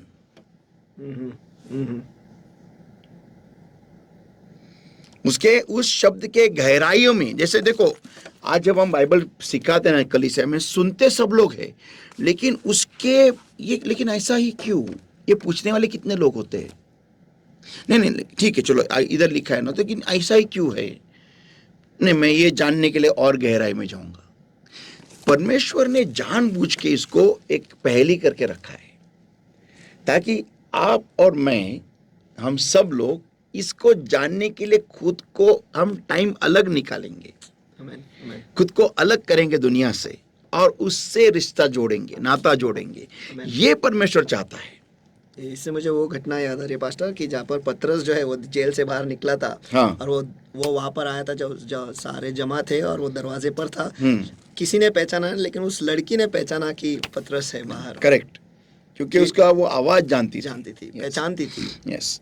तो बेसिकली ये होता है कि जब हमारा टाइम हमको अलग निकालना है, जब हम वचन, तो सुनने वाले बहुत लोग होते हैं, लेकिन उस वचन को बाबा ने ऐसा ही क्यों बोला, पास्टर ने ऐसा ही क्यों बोला, आज परमेश्वर ने, चलो हम इसके बारे में खोजेंगे, हम बाइबल स्टडी को बैठेंगे.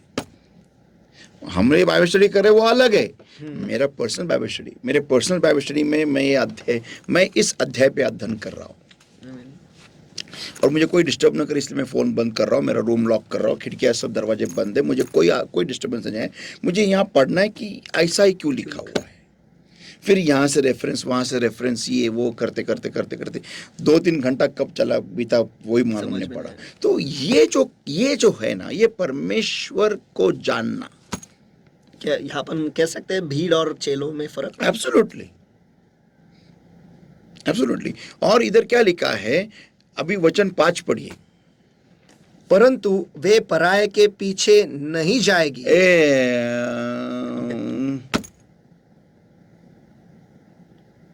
पराई के पीछे नहीं जाएंगी. आगे, परंतु उससे भागेगी. हाँ, क्योंकि वे परायों का शब्द नहीं पहचानती. Come on, this is the answer. वो पराये का शब्द पहचानते थे.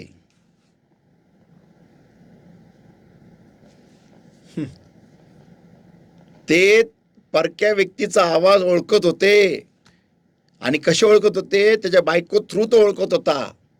आणि बायको समोर बसली होती, त्याच्या पराया म्हणजे शैतानाचा आवाज. पण उसको खुदा का बानी और खुदा से सुनना, क्योंकि उसका काम जो मेन था ना आदम का, इस वचन से, खुदा से प्राप्त करना, खुदा से सुनना और बीवी को साथ में लेके वचन का अध्ययन करना, ये वो बंदे ने गलती किया, क्योंकि वो परमेश्वर के साथ उसे समय बिताया ही नहीं, क्वालिटी टाइम। मुझे एक सवाल था, हमेशा एक सवाल है कि यार अगर हम लोग इंसान, हम तो कितने खतरनाक लोग हैं, लेकिन हम फिर भी कोशिश करते हैं कि दिन भर में एटलीस्ट काम करते करते थोड़ा बहुत हम टंग्स में दुआ करेंगे, थोड़ा बहुत हम परमेश्वर की याद निकालते। आदम, तेरे को प्रॉब्लम क्या था? उस वक्त पाप की मौजूदगी भी नहीं थी, तेव्हा पाप पण अस्तित्वात नव्हतं दादा. तुला काय प्रॉब्लेम होता दादा? तुम्हाला खरं सांग, काय प्रॉब्लेम तुला होता रे? तुला किती सोपं होतं रे देवाच्या समागमात बसणं. तू देवाला जाऊ का दिलं एदेनातून बाहेर? का तो त्याला यावं का लागेल? तू पाठवलं तर तू पाठवलंच नाही, तो जाणार कशाला? तू त्याला बोलला असं, चल प्रभू माझ्याबरोबर तू शेत नांगरायला बस, मला पण शेत नांगरायचं, तू मला तूच हवाय, काम करता करता तू मला सांगते, मला माझी बोल, मला तुला समजायचंय, तुला जाणायचंय. याकोबाप्रमाणे धरून ठेवायचं, सोडणारच नाही. मग तुला अभी देखो तुम किधर गए, उत्पत्ति की किताब में चले गए आगे, याकूब के पास चले गए, कैसा कनेक्शन है? सब कनेक्शन है. तू अगर जाने ही नहीं देता था खुदा को, तो तेरे को अकेला महसूस नहीं होता ना. पूरे परमेश्वर जिसने पूरे ब्रह्मांड को रचाया है तेरे साथ में बैठा है, जिंदा पानी की नदी बह रहा है. प्रभु यीशु कहता है जो इस पानी से पिएगा उसको कभी प्यास नहीं लगेगी. तेरे को अकेला महसूस हो रहा है? क्या यार. Come on. हम लोग अभिषेक में गिरते हैं, हम हमारे पास इतना थोड़ा सा अभिषेक आता है तो हम ऐसा गिरते हैं और हमको याद नहीं रहता हमारा नाम क्या है. और तू यार, तेरे को फुल पावर औरत चाहिए. कम ऑन यार, तेरे को कोई तो भी चाहिए था उधर, इसलिए तो प्राणी बनाया गया सब. तो आदम का बेसिकली फोकस ही खराब हो गया था, लाइक द चैफ, वो भूसा के समान जो आज हमारी कलीसिया में होते हैं, सब जगह, ऑल कलीसियास, जो बैठे तो रहते. हम लोग भी कभी कभी वैसे बिहेव करते, बैठे तो रहते, सुनते तो है, लेकिन वो उस वचन को हमारे जिंदगी में हम समझते नहीं है, उसको हम खोलते नाही, हम पढ़ते नाही और अध्ययन नाही करते, अभ्यास नाही करत, अजून खोल जात नाही त्याच्यामध्ये. आम्ही स्वतःला त्याच्यामध्ये बुडवत नाही, स्वतःच्या जीवनाचा पाया त्या खडकावरती आपण करत नाही, त्या खडकाला मी फोडत नाही डिगर घेऊन और अपना खुद को वहां पर घुसाना उसके अंदर और जिंदगी को उस तरीके से बांधना. अगर परमेश्वर ने कहा है कि नहीं करने का तो पूछो नहीं करने का, क्यों नहीं करने का, और स्टडी करो. मालूम है ना, मालूम पड़ गया उसकी वजह से क्या होता है, छोड़ दो उस पाप को. अपने घर के नींव को उसके ऊपर स्ट्रांग बनाओ. ये क्यों नहीं होता है हमसे?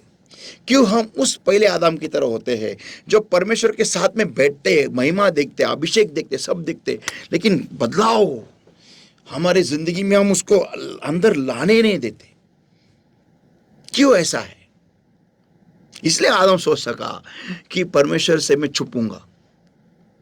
हम एक वर्ष पढ़ते हैं और ये एक्चुअली आदम का काम था.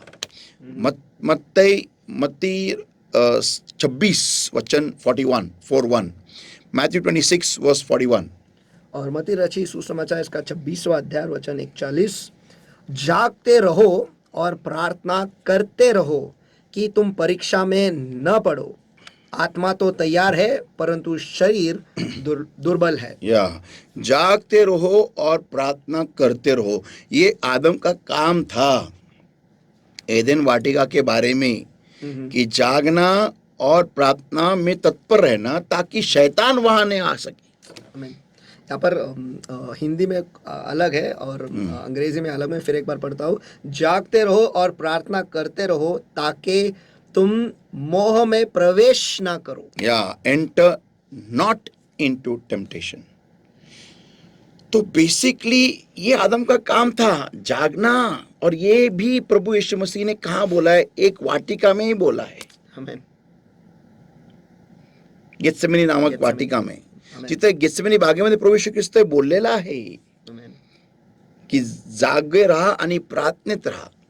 तुम्हाला जागे राहून म्हणजे वॉच असणं गरजेचं आहे, की मी ह्या स्तरामध्ये आहे आणि मी ह्या स्तरामध्ये राहून माझ्या जीवनामध्ये हे प्रॉब्लेम येत आहेत. काय येत आहेत? म्हणजे मी प्रार्थना कमी पडतोय राहो, मी वचनात कमी पडतोय राहो, नाही मला स्वतःला बांधलं पाहिजे. मला मला आजार झाला कसा काय, मी काय चुकलो, मी काय चुकीचं केलेलं आहे, स्वतःला तपासणं, ह्याला म्हणतात जागृत राहणं. आणि मग त्याबद्दल प्रार्थनेत जाणं आणि स्वतःला नीट करणं, स्वतःची तयारी नीट करणं. का मला देव आरोग्य देत नाही, का मला देव आशीर्वाद देत नाही, का मला देव उत्तर देत नाही, काय प्रॉब्लेम आहे बाबा, जागृत राहा. असं नाही की प्रॉब्लेम आला की मला प्रॉब्लेम आलेला आहे, मला देवाने असं का दिलेलं आहे, माझ्या नव्हतं असं का होतंय, हे जागृत राहणं नाही, ह्याला जागृत राहणं म्हणत नाही. तुम्हाला जर का कळलं ना प्रॉब्लेम आला तर देवासमोर जा, प्रार्थनेत जा, देवाला विचार, देवा असं काय मी केलेलं आहे प्रभू की तू मला हा प्रॉब्लेम येऊ दिला, काय चुका केल्या प्रभू मी, मला तू सांग. आता मी एक लहानशी घटना सांगतो. इकडचा जो एसी आहे तो एसीचा PCB उडाला, तर मला 6,500 खर्च आला. ओके, तो मैं भी कल से सोच रहा हूँ, लॉर्ड से पूछता हूँ, लॉर्ड मी असं काय चुकीचं केलेलं आहे की आणि या 2 आठवडे झाले उडालेलं आहे, 2-3 आठवडे झाले. तर मी विचार करतोय मी काय चुकीचं केलंय प्रभू की तू PCB उडू दिलाय, मला तू सांग, कारण तो खर्च मला आलाय ना. म्हणजे मी काहीतरी चुकीचं केलेलं आहे 3 आठवड्यापूर्वी.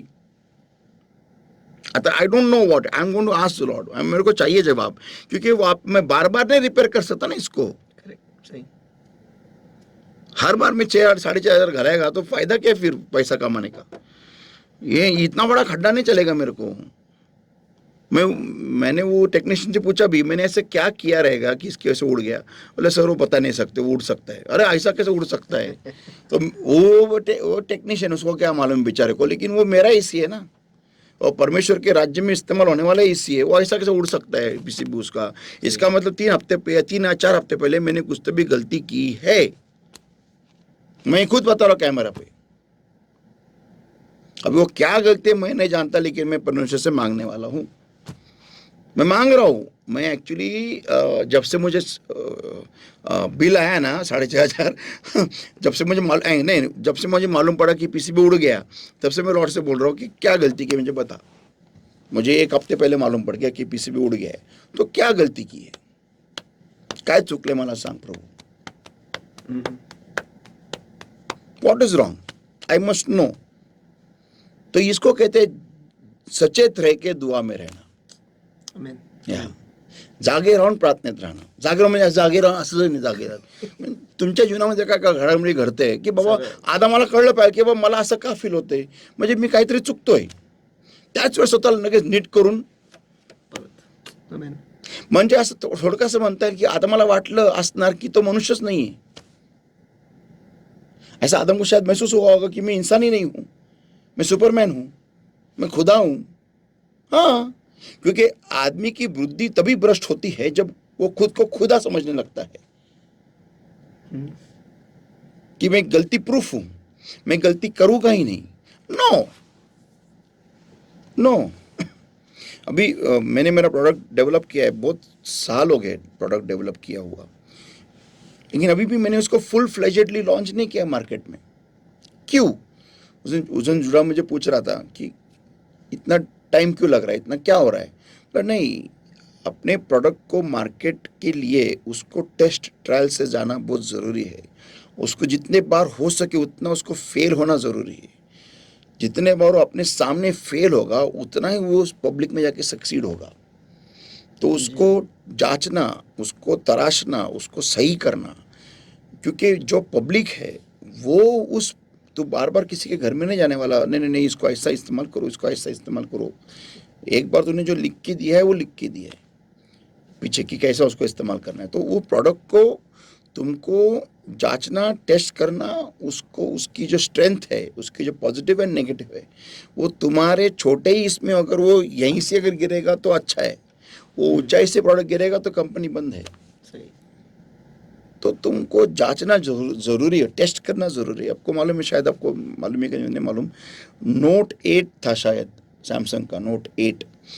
जब उन्होंने लॉन्च किया ना तो वो उसकी प्लेन की बैटरी है ना एक्सप्लोड होती थी प्लेन में. सोचो, प्लेन में वो एक्सप्लोड हो रही थी, प्लेन में. तो किसी बॉम्ब से कम नहीं था वो. सही. और Note इतना बड़ा मोबाइल वो प्लेन में जाके उधर एक्सप्लोड हो रहा है. कितना बड़ा खतरा होता होगा वो। तो सैमसंग को सारे नोट 8 या नोट 8 है कोई तो भी, कौन सा तो भी था उनका, वापस पूरे मार्केट में वर्ल्ड ओवर उठाना पड़ा। कितना डबल खर्चा हो गया वो उनको। तो ये सोचने वाली बात है कि अगर हम खुद को चेक नहीं करेंगे, खुद को फुल प्रूफ कहेंगे कि यार मेरे से गलती हो ही नहीं सकती, और गलती हो भी रही है लेकिन हाँ क्या होता है, तो तुम एक मरे हुए विश्वासी हो, तुम्ही आधीच मेलेले आहात ख्रिस्तामध्ये, कारण तुम्हाला काही फरकच पडत नाही आहे। तुमच्या जीवनामध्ये जे काही सैतानी थैमान चाललेलं आहे, जर का त्यामुळे जर का तुम्ही शुद्धीवर येत नाहीये, तर तुम्ही नरकातच चालले आहेत, तुम्हाला मी लिहून देतो गॅरंटी। जर का तुमच्या एदेन वाटिकामध्ये, जर का एदेन वाटिकेमध्ये, एदेनाच्या बगीच्यात जर का तुमच्या एदेनाच्या बगीच्यामध्ये सैतान येऊन डान्स करतोय, तुमच्या कुटुंबावर हल्ले करतोय, तुमच्या लेकरांवरती हल्ले करतोय, तुमच्या घरामध्ये पारतो त्याचा भरतनाट्यम चालू आहे, डिस्को डान्स चालू आहे, आणि तो एकानंतर एक हल्ले चालू आहेत, आणि तुम्ही त्याचे तरी पण तुम्ही जागृत होत नाहीये, मग तुम्ही नरकातच चाललेले आहात मी तुम्हाला म्हणू शकतो। कारण तुम्हाला तुम्ही शुद्धीवरच येत नाहीये। सैतानी हल्ला is equal to wake up, उठा, अलार्म जिंदगी का अलार्म। यस, नहीं जिंदगी का नहीं, स्वर्ग का अलार्म है ये, उठा। इसलिए अय्यूब घुटने पे गया ना, क्योंकि उसका शैतान का हमला हो गया ना, इसलिए वो होश में आया ना। ये भाई साहब उधर ही पड़ा था अपनी बीवी के जुल्फों के पीछे, तेरे जुल्फों के छाव के नीचे मुझे जिंदगी मिली है, डन था वो उधर ही। उसको ये नहीं भूल गया हो कि मेरी बीवी किसी पराये का आवाज सुनते हुए खुश हो रही है, और मैं जिसके द्वारा बनाया गया हूं उसका आवाज मेरी बीवी सुनती ही नहीं है, और ना मैं सुन रहा हूं। अब ये सारा उलझन को सॉल्व करता है कि आदम क्यों सचेत नहीं हुआ, तो का चाणक्य झाला नाही, का तो शुद्धीवर आला नाही ज्यावेळेस त्यांनी पाहिलं की त्याची बायको सैतानाबरोबर बोलवते, का नाही आला, कारण तो आधीच बेशुद्ध झाला होता, कारण त्यांनी देवाच्या वचनाला देवाला त्यांनी जाण्यामध्ये टाइम घातलाच नाही, त्यांनी स्वतःला देवाला त्यांनी दिलंच नाही, तो तिथंच राहून तो अडकूनच बसला, दॅट्स इट, तिथून खाली आला। म्हणून त्याच्या डोक्यामध्ये काही नव्हतं, नथिंग, ही वॉज झिरो, म्हणून तो लपू शकला। म्हणून त्याला खाताना हा नाही विचार आला की देव मला बघत आहे। खाताना विचार नाही आला, आणि आल्यानंतर विचार आला लपा। खाताना he was busy eating, he was happy, मस्त, done, because he had lost it. जब उसको महसूस होने लगा ना कि मैं अकेला हूं, तभी उसने खो डाला था, सब उधर ही उसका खत्म हो गया था। हाइडिंग बिहाइंड ट्रीज, पेड़ों के पीछे छुपा हुआ। यस, ये हर एक विश्वासी है जो इस वचन के द्वारा परमेश्वर को नहीं जानते हैं, वो ऐसी बेवकूफी भरी हरकतें करेंगे।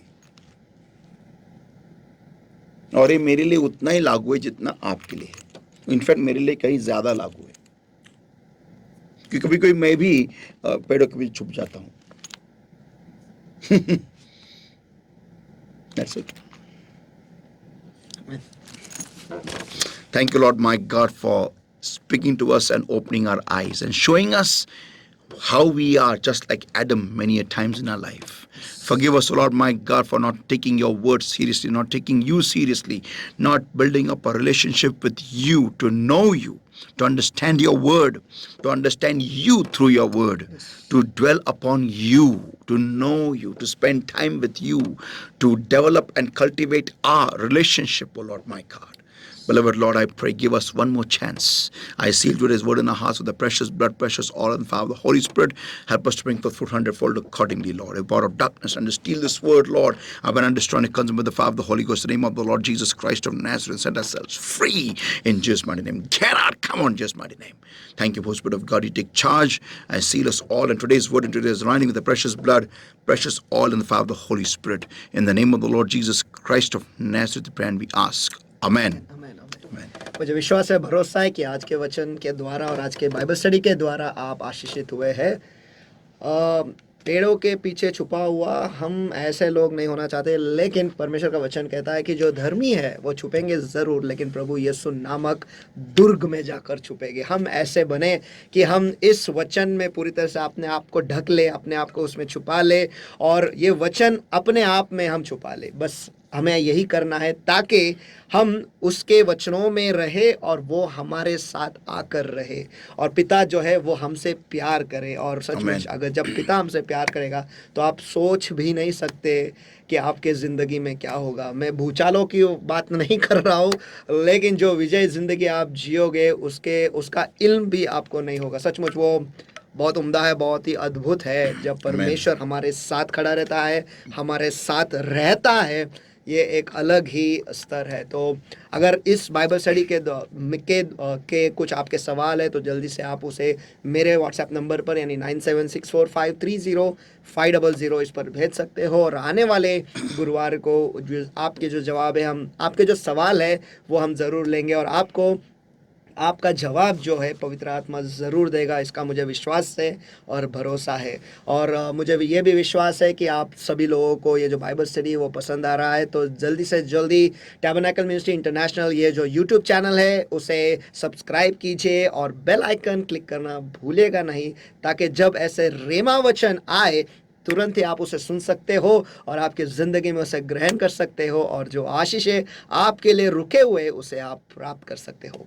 तो जुड़े रहिएगा, फिर मिलेंगे अगले गुरुवार को ठीक 8 बजे। तो गॉड ब्लेस यू ऑल। जो आप विजय हो, विजय ही रहो। Praise the Lord. फिर मिलेंगे जल्दी। Praise the Lord.